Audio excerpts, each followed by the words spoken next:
Hello everyone, I hope you're well. Now this is quite unusual for us. This is a response video. It's from my good buddy Marcus Encel sensei from Pure Aikido over in Melbourne, Australia. Now recently we posted a clip featuring Marcus where he was talking about how Aikido striking works and why it's often misunderstood. I think the link is here. The video got a lot of attention, some of it favourable, some of it contradictory, and I think a lot of it was because people didn't quite understand the points Marcus was trying to make in the original video. So he's kindly done a response video, and it's only just him talking to his phone, but I think this is really very useful because not only does he talk about how Aikido striking actually works functionally, but also how it developed, and he also compares it to other striking styles like boxing and Muay Thai, etc., and explains the kind of the difference in mentality between different martial arts. This is fascinating stuff, and there's some very, very useful information, I think, for all of us. Now, Marcus has asked that you ask questions. If you've got any queries on this, he will respond in the comments, or of course you can contact him directly. But let's try and get a dialogue going, because I think this is a very, very important aspect of Aikido and perhaps some of the misunderstanding behind our art. As always, if you like what we're doing, support the channel by clicking the stuff below. It doesn't cost you anything, and thanks for watching.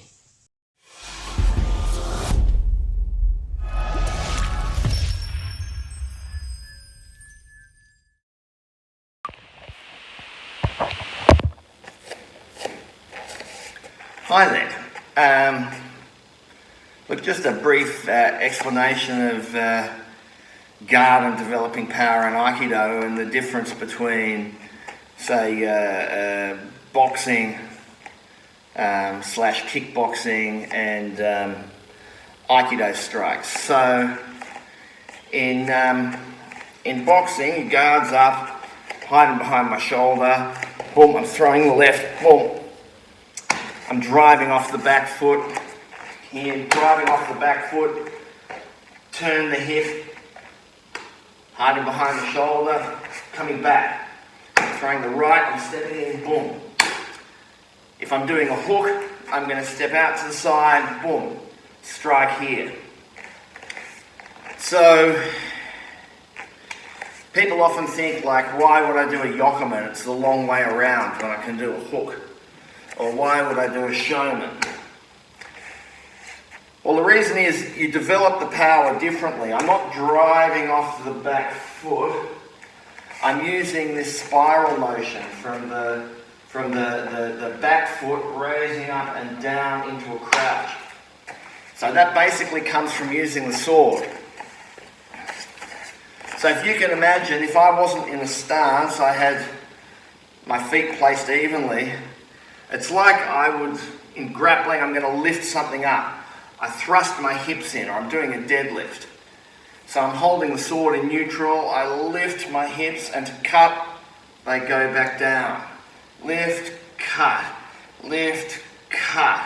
I'm going side to side, boom, evading, evading, center, center. So, but when I'm in my stance, I'm using that same movement, but with a half step forward, or a full step forward to add even more momentum. I'm not driving off the back foot. I'm using this twist of the hips. And when I'm doing a menuchi, the power is coming from the upward cut. So, you know, for example, if someone raises their sword, I'm going to thrust into their neck. I'm going to come under their sword. You know, and the shonen or the yokomen is when I'm going to crunch the hips, come down on top. In self-defense terms, it's like this. The confrontation has just presented itself. My hands are down. So they go to king hit me or they surprise me. I twist my hips, the hand comes up under the chin. You know, it's not like I'm not trying to strike forward with it like I would with a straight punch. Although I could do that. but it wouldn't be ideal in this position. I bring it up and the showman comes down. Now, it seems like the long way around, but if I raise my hands and hit them, and my hand's already there, it's tilted their chin back, their head's just there to strike. Although you can't create a lot of power above your shoulders. So generally you need this strike to be down here, to either pull their head down or hit their head back first. Or maybe they come into, try and drive in for a single or a double leg, you push the head, strike down. Then you can generate a lot of power.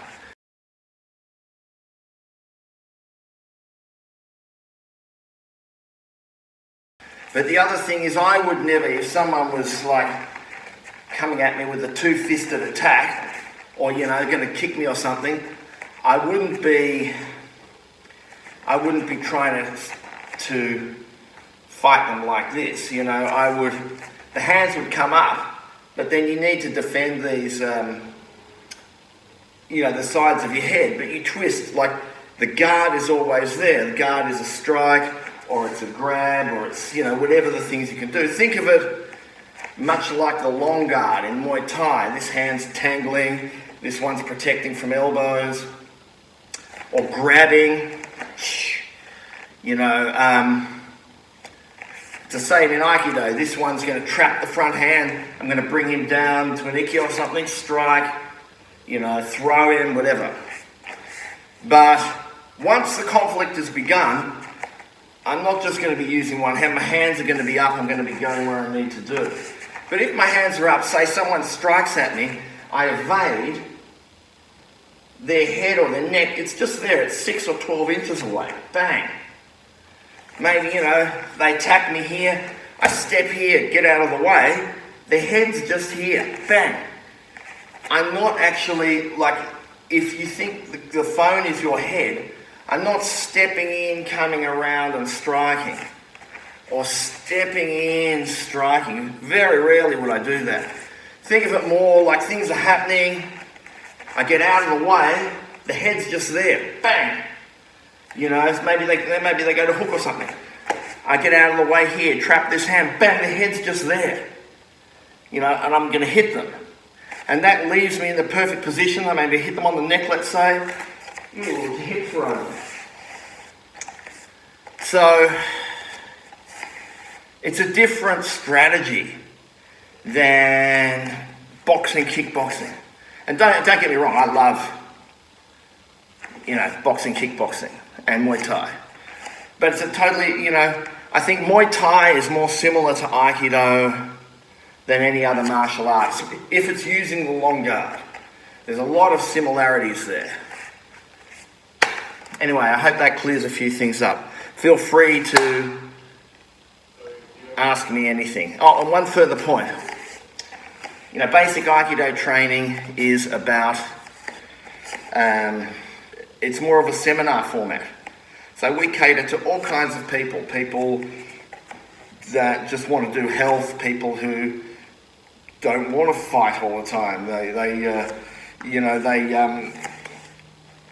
want something to give them peace, etc. We have everybody training together. So we have people that don't really want any self-defense skill, that don't want to take the risks associated with full contact, and we have people that do. And we try and everyone can train together. But Aikido shouldn't be a lame martial art. It should be an inclusive martial art where everybody can train, but obviously you need to have the combat smarts to know how to make it work. Anyway, feel free to hit me up and ask me any questions, and I will reply to any respectful questions or disagreements. Thank you.